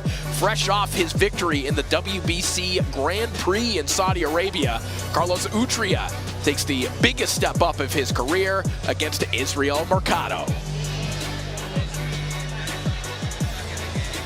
But the fans still filing in here at the T-Mobile Arena as we march towards the pay-per-view portion of our broadcast. Corey Erdman and Malik Scott still with you here ringside as we head towards the top of the hour. And so many storylines are beneath this main event between Rolly and Teofimo. And heading into every Teofimo Lopez fight, there is always that discussion about the relationship between he and his father, both relationship just as two individuals, but also as fighter and trainer. And it felt a little bit tumultuous in the build-up to this fight. We saw Teofimo and his father on the Mr. Versace podcast with Rick Reno. It's been very out in the open. It hasn't really been behind closed doors, but they feel like maybe they needed to get that out of their system, to kind of make it public, to address that openly. What is your read on kind of the temperature of the relationship between Teo and his father? I think losses in boxing shine the light on a lot. I think if Teo didn't lose to Shakur, I don't think this thing between him and his father would be such a big thing. But saying that, I also think that at one time they had an incredible chemistry that it came across in the Shakur fight. Like, they may don't have that no more. Only time will tell. The father and son relationship in boxing has always been a 50-50. Roy Jones left his father. Zab Judah stayed with his father. So many other fighters that this has happened with that has success. It's just a coin flip when it comes to father-son relationship in boxing when it's concerning coach and fighter. You have to, in my opinion, Bill Haney has done it the best thus far because he allowed his son to get better and him to step back. Right. And he still has been in control and still have been partners with his son, but he had an understanding that, no, I want my son to be better. There's people that have knowledge that I don't have. I'm going to put him in a place around good people to give him the knowledge. Yeah, and I think one of the things that made this partnership great during Lopez's highlights, of course, the Lomachenko win, the Josh Taylor win, was that his father and them together, they had an utterly unwavering self-belief. The kind of self-belief that can only really come from a parent. And it'll be interesting to see if Lopez can get that back. Again, coming off a loss to Shakur Stevenson that you described as a little bit humbling. Yes, and, you know, in my personal opinion, I don't care if he had Emmanuel Stewart, his father, Angelo Zundy, and everybody in his corner against Shakur. I think stylistically that fight just doesn't work in his favor. And I also want to point out something else, Corey. You know, our coaches could tell us whatever it is. The coaches could say whatever it is they want in the corner. Teo has a bad habit of his lead hand being down, but he have had so much success with it that people overlook it. Shakur went in there and basically beat him because his lead hand is down. Josh Taylor had tons of success with him because his lead hand down. Arnold Bobosa, when he did touch him, because his lead hand is down. That's not something to me your father should have to remind you of, or whoever your coach is. You've been boxing long enough to say, I'm not hearing that from my coach, but I know I have to get it up. Why? Because I have a left eye that's bleeding. I keep getting hit with a jab. I keep getting hit with a right hand. So a lot of the responsibility have to come on the fighter as well. You know what I mean? His father can get in his ear, or Milton can get in his ear, or Stacey McKinley can get in his ear and tell him whatever it is they want. The fighter have to go out there and execute. And there has always been that question about Teofimo Lopez in terms of how comfortable is he if he has to lead the dance, so to speak, if he has to be on the lead foot. There have been times when he's seemed less comfortable doing that than when he's doing what I think he's naturally best at, letting the fight come to him and being able to counter. Yes, and that's why people love that fight with Arnold Barboza, because he basically let the fight come to him. When he's like that, he's extremely elusive. You could see his athleticism a mile away, and when he's coming forward to me, he's a bit more in danger. Especially why I hate to keep saying this, because he come forward a little bit as if he's taking things for granted. Lead hand down. Sometimes his chin is over his front knee. Sometimes he play around too much, chin over his front knee, hands down at the same time. And in my opinion, when you're dealing with fast fighters and twitchy fighters at the weight class that he is in, you can't afford that. So we're going to see it. And against Rolly, I think that could be very dangerous. So he should only be focusing on disengaging and letting Rolly engage, so hopefully he can make him run into something. But even at the weight class, you can't tell me the last time you've seen Tia really knock somebody out. Remember, he used to have the highlight reel knockouts and do the backflips.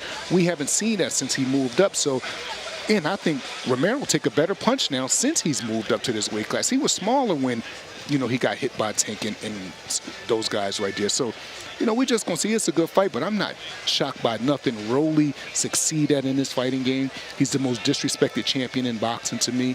He's not slow. He punches hard, fast, twitchy at times, and if he hits you, you're definitely going to feel it. Yeah, he used the word most disrespected champion, and it was interesting, you know, turning the attention to his trainer partnership with Ismael Salas.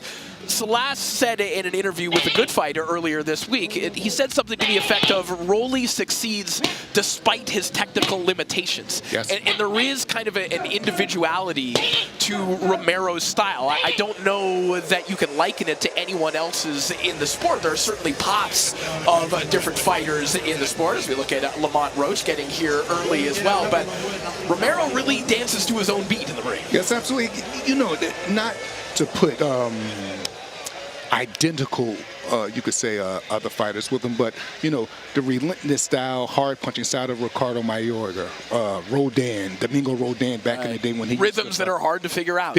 Absolutely, and they're very unorthodox, but you have to respect it because the power is there. You can't. There's a reason that Ryan Garcia didn't just walk through Rolly. I don't care what he was going through in his life or what excuses people want to say.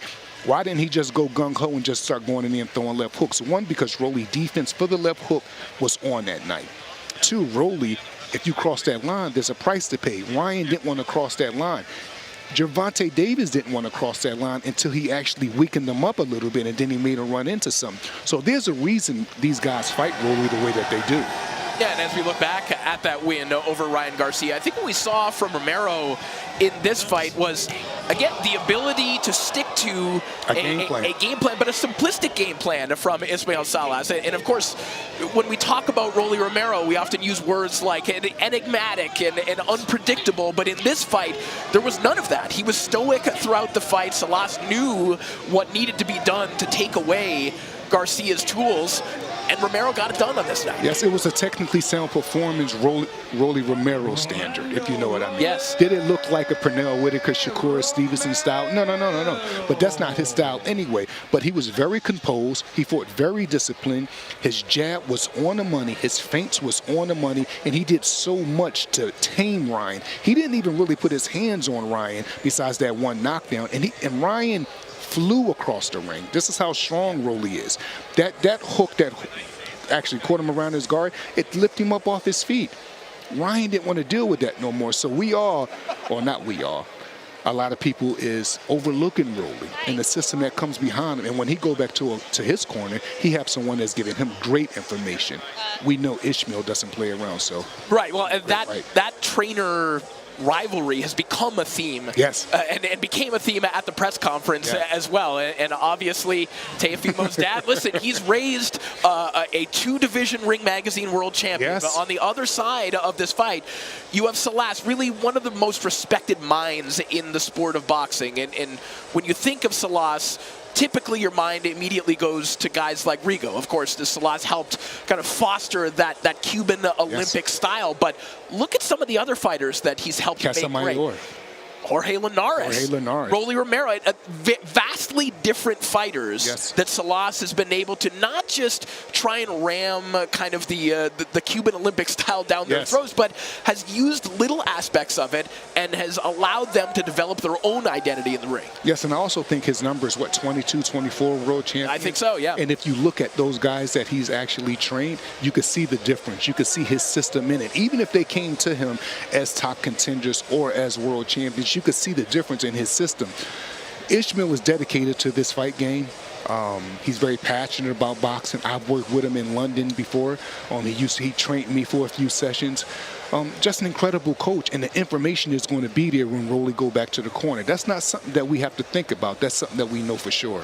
Well, speaking of guys who know a thing or two about the Cuban School of Boxing, of course, in our co-feature coming up a little bit later on, you see Yoenli Hernandez, who will be taking on Francisco Veron, who, as we mentioned, has been on a nice little 3-fight run since losing to Brandon Adams in the OTX tournament. He, similar to Carlos Utria, had to battle his way through a tournament format. And now tonight taking on Yoenli Hernandez, who is a part of a crop of modern Cuban fighters who don't ascribe to that rubric that we're used to when it comes to Cuban fighters. When you hear Cuban fighter, you think of one thing, kind of using the perimeter of the ring, using check hooks, outstep, right? It's a formula. But this crop of Cuban fighters, guys like Yoenli Hernandez, like Osles Iglesias, they have a mean streak as well. They're not just out looking to win by points. Yes, and they have the body type to make another decision or take other options. They're not short guys with short necks, so you will understand if they wanted to stay behind their jab or their front knee. But they don't do that. They're here to get it.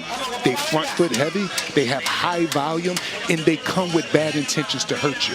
And Hernandez comes with bad intentions to hurt you, and we are going to see it tonight.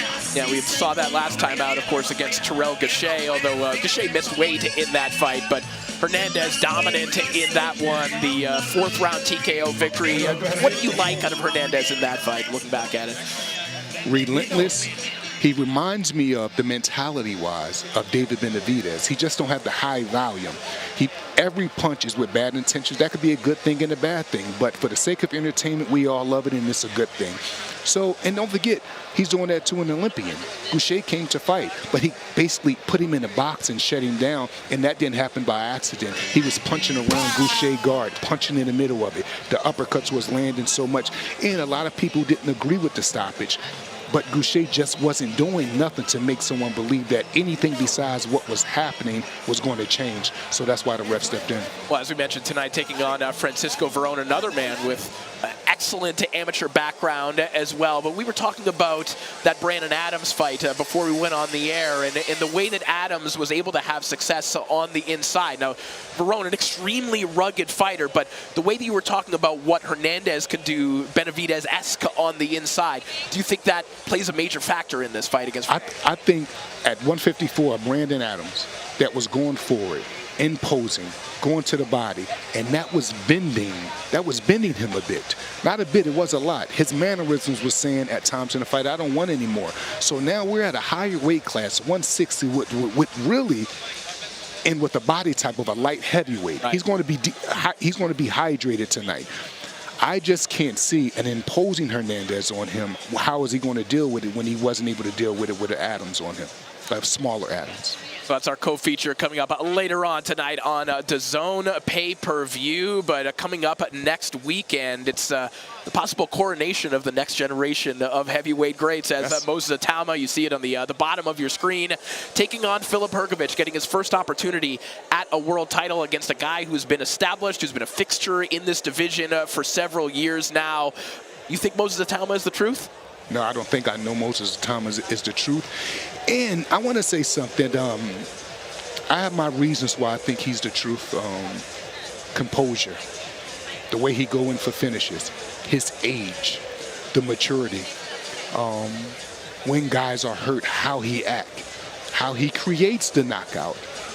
If you stick to the script, he gets you out of it. If you don't stick to the script, he becomes a creator in the ring and build the knockout.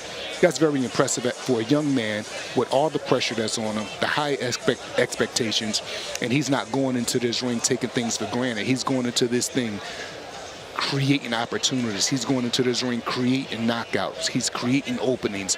We have a hell of a training system behind him with Ben Davis and Lee Wiley. They're doing an incredible job with him.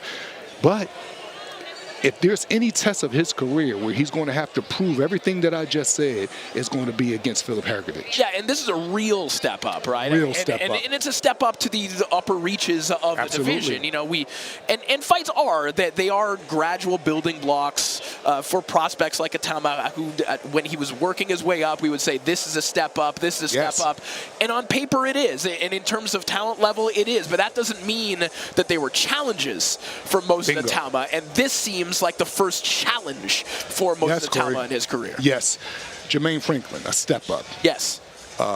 There's been a couple of Dennis McKean, step up. Hrgović is the better out of all of the guys that he's fought. I've known him since we used to be in Vladimir Klitschko, boxing Vladimir together. I've seen him chase Vladimir around the ring when he was a young lion. You see him in the fights. He punches with bad intentions. He come forward. He don't care what you do. He still comes forward. And right now, I believe Hrgović is at a point in his career where there's a chip on his shoulder. He feels he have a lot to prove, and he know everyone is picking Moses. And I believe him knowing that everyone is picking Moses, it's going to make him more dangerous. So I would say to Moses, out of all of his fights, this is the fight where he's going to have to be extra alert, especially early on. We can't wait for that one. Of course, August 29th here on DAZN. That's next week, but you've got a pay-per-view to call as well. I believe you have to get upstairs. Who are you working with tonight? I'm about to head out right now. Yes, I got my wife, Kate Scott, and I got the great Chris Mannington. Let's go. Fantastic. Malik Scott, thank you so much for joining us here tonight. It's a pleasure to call fights with you. We're going to be back with more still to come. DAZN pay-per-view. It's Yoenli Romero and Teofimo Lopez.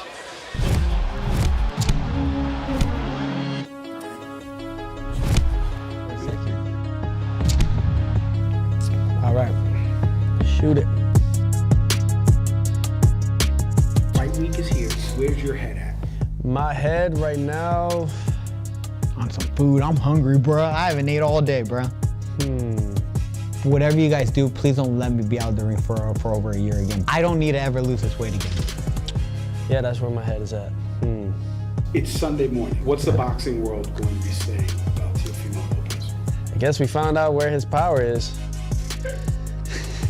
The day after the fight, what's the conversation in the boxing world about Yoenli Romero? Rolly beat Teofimo, he's burnt out, all this stuff, all that, you know. Teo wasn't qualified, and, all this stuff. Shakur burnt him out with his pillow fist and all that stuff, bro. They're never gonna give him my credit. We know there's a friendship, there's a mutual admiration. What makes Yoenli a special fighter? Yeah, Yoenli possesses just a unique style that no one else can, train for. Really, it's just in the moment, in the ring, that you'll see that. So. Bro, that dude has heart, bro. He's a dog, man, dude. I mean, dude, with his face, the way he's been cut up and all that stuff, a lot of people would never fight again. Saturday night, T-Mobile, home for this fight. How excited are you for that, for the people to see this new Yoenli? I'm very excited, because people see a new me, because all the religious stuff and all that, people was like, oh, you have to be like this, you have to be like that. Like, I didn't change at all. I just became more disciplined in what actually matters. I think Rolly's weakness is probably the control distance that he tries to use. You guys just gotta tune in. It's gonna be an explosive fight against two punchers. It's gonna be one of the greatest fights, if not the greatest fight this year. Hey, this is the takeover. This is the Teofimo Express. We're doing it, we doing it, and we did it, actually, man. I'll be honest, man. Expect a great fight. And if you've been riding with me, then you know what it is. Hardest worker in the room, Teofimo. And we're back live here ringside at the T-Mobile Arena in Las Vegas. There's Daniel Blancas seated ringside. He just watched his younger brother Aldo Blancas pick up a victory on the undercard. Impressive performance from Aldo Blancas, and now I'm joined by Lamont Rose Jr., who is a man who's very familiar with the two men in the main event, but also with a man who was on the off-TV prelims. Ben Johnson looked pretty good in the early stages of the event. Yeah, definitely. He did his thing. He fought a guy that was, trying to survive, and if everybody knows in boxing, the guys that are trying to survive are, the worst to look good against. He stuck to his jab. He had a pretty nice jab. this fight. If he could at least listened a little more, I think he would have got him out of there. And let's give him some credit, though. Beating an Olympian, just 8 fights into your pro career, that's not nothing. Nah, absolutely. And, you know, we're training and we're all getting ready for the next level no matter what it is. So you seem to have really taken on kind of a mentor role for a lot of fighters in the DMV. We saw Jamal Harvey, who I know you sparred with last night. He looked great. Ben Johnson.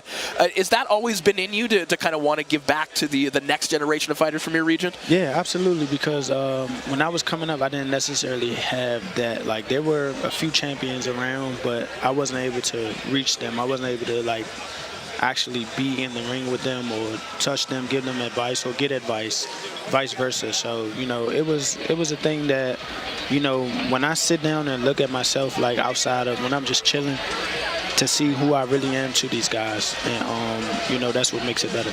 Well, let's talk about tonight's main event. Obviously, as we mentioned, you've been a part of kind of this ecosystem of all these young fighters over the last couple of years, everyone fighting one another, and this is one of those fights that we maybe didn't think that we were going to get because Rolly and Teofimo were friends, but it seems like that friendship has dissolved. You never know. It might be for the cameras. It might be because they are fighting. You got to have at least a little, you know, a little animosity for, you know, just to have the fight. Well, some people can turn it off. Some people can turn it on. But I think this is what boxing is about. 2 guys who are stars in their own right, getting at it for a world championship. Yeah, and 2 guys who could talk people into the arena, 2 massive personalities. Yeah. I had Malik Scott with me for the last couple hours, and he described Rolly Romero as maybe the most disrespected champion in boxing. And he said that a lot of people don't understand that he's a little bit underrated technique-wise. Do you think that there are things that people don't understand about Rolly when they're watching him? For sure, especially the guys who aren't in boxing or who haven't been in the ring, who are new to boxing and things like that. If you check out his accolades, you'll be surprised. So, you know, he's accomplished a lot in his career, especially to be a boxer that started at 17 years old. Now, obviously, taking on Teofimo Lopez, another guy who can feel disrespected at times because he has had those kind of peaks and valleys in his career. He's had those cold nights, and he's had some brilliant nights that have won him 2 Ring Magazine titles. What version of Teofimo do you think we see here tonight? And that's the thing, is which version is going to show up.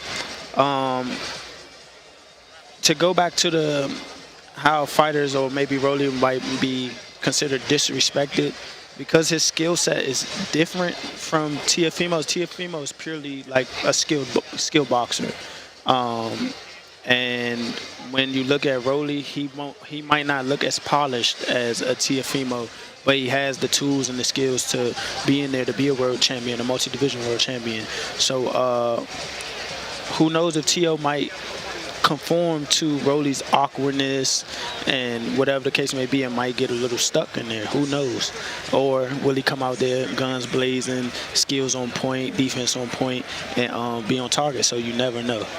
You mentioned coming out guns blazing, and I think there are some people out there who think that's the key for Teofimo in this fight, because looking at some of his good nights, some of his off nights, the good ones seem to be when he comes out hot. Yeah. That Teofimo, once he gets on a roll, can be very hard to stop.